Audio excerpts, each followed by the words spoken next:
और इसी बीच बड़ी खबर यह है कि राहुल गांधी के बयान पर यूपी के मुख्यमंत्री योगी आदित्यनाथ का बयान आया है। ये बड़ी खबर है। हिंदू भारत की मूल आत्मा है। सीएम योगी का यह बड़ा बयान है। हिंदू सहिष्णुता, उदारता और कृतज्ञता का पर्याय है। गर्व है कि हम हिंदू हैं। शहजादे को ये बात भला कैसे समझ आएगी। राहुल को हिंदुओं से माफी मांगनी चाहिए, कहा है मुख्यमंत्री योगी आदित्यनाथ। तो राहुल ने भारत माता की आत्मा को लहूलुहान किया है। मुख्यमंत्री योगी आदित्यनाथ का यह बड़ा हमला राहुल गांधी पर। हम लोग ये मानते थे कि हो सकता है कि नेता प्रतिपक्ष बनने के बाद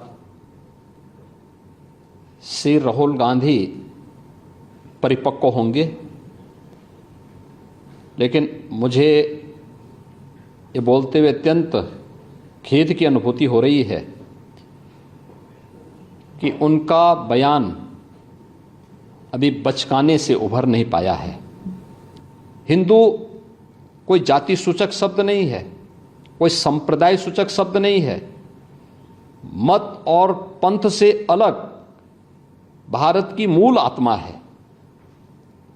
श्री राहुल गांधी के इस बयान ने, जिसमें हिंदुओं को बारे में जो टिप्पणियां की हैं, यह सत्य से परे भारत की मूल आत्मा को लहूलुहान करने जैसा है। भारत माता के लहूलुहान करने के इस प्रकार के दुर्भाग्यपूर्ण बयान के लिए श्री राहुल गांधी को देश की जनता से माफी मांगनी चाहिए। देखिए, हम लोग ये मानते थे कि हो सकता है कि नेता प्रतिपक्ष बनने के बाद श्री राहुल गांधी परिपक्व होंगे, लेकिन मुझे ये बोलते हुए अत्यंत खेद की अनुभूति हो रही है कि उनका बयान अभी बचकाने से उभर नहीं पाया है। एक अपरिपक्व बुद्धि का व्यक्ति ही इस प्रकार की बचकाना बयानबाजी करेगा। हिंदू भारत का मूल समाज है, भारत की आत्मा है। स्वामी विवेकानंद जी ने कहा था कि गर्व से कहो हम हिंदू हैं। हिंदू कोई जाति सूचक शब्द नहीं है, कोई संप्रदाय सूचक शब्द नहीं है। मत और पंथ से अलग भारत की मूल आत्मा है।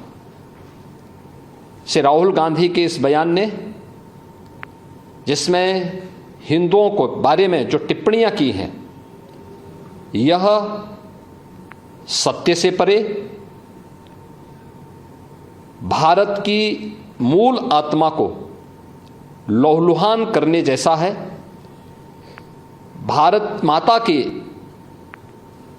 लहूलुहान करने के इस प्रकार के दुर्भाग्यपूर्ण बयान के लिए श्री राहुल गांधी को देश की जनता से माफी मांगनी चाहिए।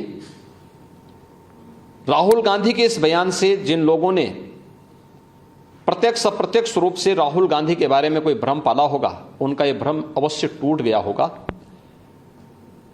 मैं श्री राहुल गांधी के इस प्रकार के वक्तव्य की निंदा करता हूं और कांग्रेस पार्टी से कहता हूं कि वह श्री राहुल गांधी से भारत की जनता से माफी मांगने के लिए कहें। सर, एक और बयान उन्होंने पार्लियामेंट में ही दिया राहुल गांधी जी ने। उन्होंने कहा कि अयोध्या का नाम लिया और उनका अयोध्या में जिस तरीके से विकास के नाम पर लोगों का के यहाँ तोड़फोड़ की गई, अतिक्रमण किया गया, उनको मुआवजा नहीं दिया। आप किस तरीके से देखते हैं, कितना सत्य से परे है उनका? देखिए, राहुल गांधी के दोनों बयान इस बात के प्रमाण हैं कि इनको सत्य से कोई वास्ता नहीं है। हमने लोकसभा चुनाव कैंपेन के दौरान भी देखा है, अनलगल प्रलाप करके इन्होंने जिस प्रकार की गुमराह करने वाले वक्तव्य दिए थे, झूठे वक्तव्य दिए थे। संविधान का गला घोंटने वाले लोग संविधान के बारे में गुमराह करने वाले वक्तव्य देने के लिए विदेशी पैसे के बल पर चुनाव को प्रभावित करने का इन्होंने प्रयास किया। 1 लाख के फर्जी बॉन्ड भरवा करके भारत की माताओं को, बहनों को इन्होंने गुमराह करने का कार्य किया। और आज जो बयान फिर से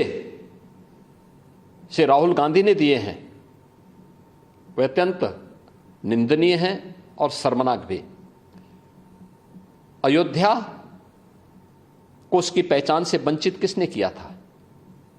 क्या सच नहीं कि इंडी गठबंधन से जुड़े हुए लोग इसके लिए जिम्मेदार हैं? श्री राहुल गांधी और उनके सहयोगी इस बात के लिए जिम्मेदार हैं जिन्होंने न केवल अयोध्या को वनवास दिया था बल्कि सरयू मैया के रक्त के जल को भी रक्त रंजित करने का कार्य किया था। कौन नहीं जानता है कि अयोध्या को उसकी पहचान से वंचित करने का कार्य आजादी के बाद से ही लगातार कांग्रेस करती रही। रामलला के मंदिर पर ताला लटकाने का काम किया था, हिंदुओं को पूजा करने से वंचित करने का काम कांग्रेस ने किया था। और आज जब अयोध्या अपने वैभव की पुनर्स्थापना के लिए फिर से पूरी दुनिया को अपनी ओर आकर्षित कर रही है तो कांग्रेस कैसे इसको अच्छा मान सकती है? श्री राहुल गांधी का बयान झूठ का एक पुलंदा है। सच्चाई यह है, अयोध्या के अंदर 1733 करोड़ रुपए केवल मुआवजे के रूप में अयोध्या वासियों को प्रदेश सरकार ने उपलब्ध करवाए हैं। चाहे वह भक्ति पथ हो, राम पथ हो, जन्मभूमि पथ हो, चाहे वह एयरपोर्ट के निर्माण का हो, चाहे वह 14 कोसी परिक्रमा के मार्ग का हो, एक एक वहां के नागरिक को जिसके नाम पे जमीन थी, जिसके नाम पे दुकान थी, जिसके पास दुकान का पोजीशन था, उन्हें प्रॉपर कंपनसेशन दिया गया। प्रॉपर कंपनसेशन देने के साथ ही जो दुकानें थीं, जो अपने पीछे दुकान बना सकते थे, उनके लिए उस प्रकार की एफआईआर में छूट दी गई।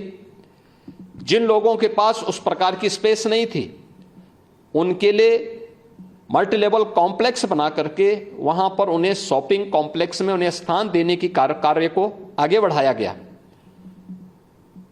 श्री राहुल गांधी के बयान सत्य से परे हैं, झूठ का एक पुलंदा है।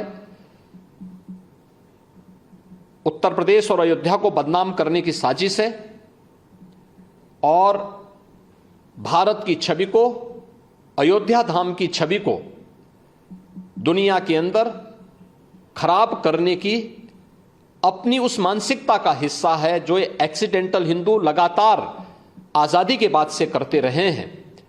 लेकिन इस जवाब समय आने पर अयोध्या की जनता भी और देश की जनता भी कांग्रेस पार्टी और इंडी गठबंधन को देगी।